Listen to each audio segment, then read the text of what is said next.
ఈరోజు ప్రతి ఒక్క ఇంట్లో అందరూ ఆఫీస్ నుంచి ఇంటికి వెళ్ళే వరకు భయపడతా ఉన్నారు. ఈరోజు హైదరాబాద్ సిటీలో ముఖ్యంగా మరి 1,00,000 ఉద్యోగాలు వెళ్ళిపోతున్నాయని చెప్పేసి మనం పత్రికా కథనాలు మీడియా ద్వారా తెలుసుకుంటున్నాం. మరి దాంట్లో తెలంగాణకు సంబంధించినటువంటి ఉద్యోగాలు ఉన్నాయి కదా, మరి దానికి ఏం సమాధానం మనం చెప్తాం? అదేవిధంగా ఈరోజు అమెరికా కానీ యూరోప్ కంట్రీలు కూడా ఇక్కడ ఇన్వెస్ట్మెంట్ పెట్టద్దని చెప్పేసి ఒక నిర్ణయం తీసుకోవడం జరిగింది. మరి దాంట్లో కూడా మన ఉద్యోగాలు పోతున్నాయి కదా. కాబట్టి ఇది హైదరాబాద్కు ఒక చరిత్ర ఉంది. హైదరాబాద్లో 400 సంవత్సరాల చరిత్ర ఉంది. కాబట్టి దయచేసి ప్రజలతోనే ఆడుకోవద్దు. ప్రజల ఆస్తులతోని కానీ వాళ్ళ ఎడ్యుకేషన్తోని కానీ మరి విద్యార్థులను యువకులను రెచ్చగొట్టడం కానీ ఇటువంటి చేయొద్దని చెప్పి నేను రిక్వెస్ట్ చేస్తా ఉన్నాను. ఈరోజు ఉస్మానియా యూనివర్సిటీ, అదేవిధంగా కాకతీయ యూనివర్సిటీ, లేకపోతే మిగిలిన ప్రొఫెసర్స్ కానివ్వండి, వాళ్ళు ఒక శాంతియుత వాతావరణంలో వాళ్ళకు ఉన్నటువంటి అభిప్రాయాలను వాళ్ళు చెప్తా ఉన్నారు. ఇదేంటండి ఇక్కడ ఈయన ప్రతిరోజు రెచ్చగొట్టుకుంటూ ఏంది రెచ్చగొట్టుడు అర్థం కానటువంటి ప్రశ్న.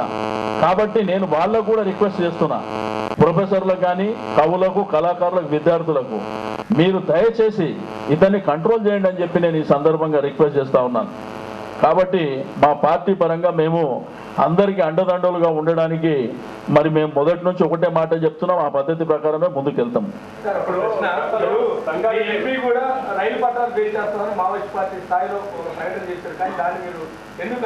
నేను ఎంపీ అయినా ఎమ్మెల్యే అయినా ఎవరైనా కానీ మా ఎంపీ మాట్లాడినా తప్పే, మా ఎమ్మెల్యే మాట్లాడినా తప్పే. ప్రతి ఒక్కళ్ళు ప్రజాస్వామ్య పద్ధతిలో మనకున్నటువంటి ప్లాట్ఫామ్స్ మీద మనకున్నటువంటి ప్రజా ప్రయోజనాలను దృష్టిలో ఉంచుకునే మాట్లాడాలి. ఎవరు కానీ ఇటువంటి ప్రాక్టీసెస్కు లోను కాకూడదని చెప్పి నేను ఈ సందర్భంగా తెలియజేస్తా ఉన్నాను. ఈరోజు సందర్భం వచ్చింది కాబట్టి నేనేమంటున్నా అంటే దయచేసి ఈ నాలుకలు కోయడం ఏంది? ఏ సైడ్ మీరు ప్రెస్ క్లబ్లో కూడా ప్రెస్ కాన్ఫరెన్స్ పెట్టినప్పుడు మీరు అందరూ చూసినారు, కేసీఆర్ దిష్టి బొమ్మ కూడా కాల్చొద్దని చెప్పిన నేను.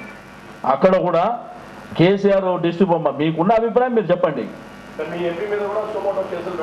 నేను డెఫినెట్గా ప్రజాస్వామ్య పద్ధతిలో ఎవరైనా కానీ ఏ ఇబ్బందులున్నా ప్రజాస్వామ్య పద్ధతిలో మనం ముందుకు వెళ్ళాలని చెప్పి నేను రిక్వెస్ట్ చేయడం జరుగుతుంది. ఒకళ్ళకొక న్యాయం ఒకళ్ళకొక న్యాయం అని నేను చెప్తలేను, దయచేసి గమనించాలి.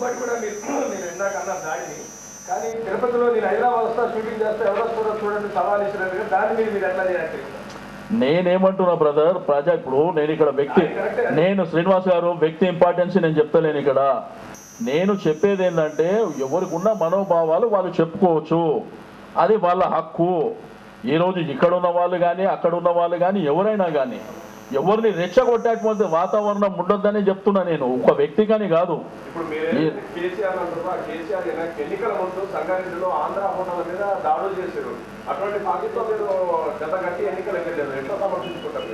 ఏదంటున్నా టీఆర్ఎస్ పార్టీతో సంగారెడ్డిలో ఆంధ్ర వాళ్ళ మీద దాడులు జరుగుతున్నప్పుడు కూడా మీరు ఎన్నికల్లో పొత్తుకున్నారు అంటే ఆ దాడి జరుగుతుందా లేదా మీకు ఎంత తెలిసిందో మరి మాకు తెలుసో తెలియదో ఆ సందర్భంలో. ఒకవేళ అక్కడ దాడి జరిగితే మా వాళ్ళు వెళ్ళి మాట్లాడినో లేదో కూడా నాకు పెద్ద ఐడియా లేదు. కాబట్టి ఇప్పుడు పొత్తులు అనేది రాజకీయాలల్లో అదొక ప్రాసెస్. అది రాజకీయాలల్లో రాజకీయ పార్టీలు పొత్తు పెట్టుకోవడం అనేది ఒక ప్రాసెస్.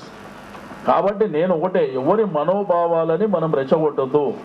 ఈరోజు ఆంధ్ర కానీ రాయలసీమ కానీ తెలంగాణలో కానీ ఇప్పుడైతే అందరం ఒకటే రాష్ట్రంలో ఉన్నాం కదా, ఆ జరిగే పరిణామాలు ఏ విధంగా ఉంటాయి అనేది వాళ్ళ అనౌన్స్మెంట్ వచ్చిన తర్వాత కదా.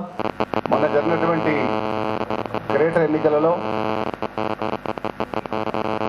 తెలంగాణకు ప్రాంత బిడ్డనని హైదరాబాద్ కూడా తెలంగాణలో భాగమని చెప్పిన వ్యక్తి గ్రేటర్ హైదరాబాద్ ఎన్నికలో మీరు ఎందుకు పోటీ చేయలేదు? పోటీ చేయకుండా ఈరోజు వివిధ రకమైనటువంటి ప్రకటనలు చేస్తున్నాం. మొన్న నేను పత్రికా ప్రకటన చేసినప్పుడు చంద్రబాబు నాయుడు గారికి ఎవరైతే బూట్ పాలన చేస్తున్నారో వారు ఈ ప్రకటనలు చేస్తున్నారని చెప్పి అన్నాడు. నేను అడుగుతున్నాను, చంద్రశేఖరరావు గారు, మీరు మంత్రిగా ఎమ్మెల్యేగా తెలుగుదేశం పార్టీలో ఎన్టీ రామారావు ఉన్నప్పటి నుంచి చంద్రబాబు నాయుడు ఉన్నప్పటి నుంచి అనేకమైన పదవులు అనుభవించి ఎన్నిసార్లు బూట్ పాలన చేశావా? నువ్వు చెప్పాలి. ఇది చాలా దురదృష్టమైన మాటలు మాట్లాడుతున్నావు. నేను హైదరాబాద్ మేయర్గా పనిచేశా. 40 లక్షల మంది నన్ను హైదరాబాద్ నగర్లో మేయర్గా ఎన్నుకున్నారు.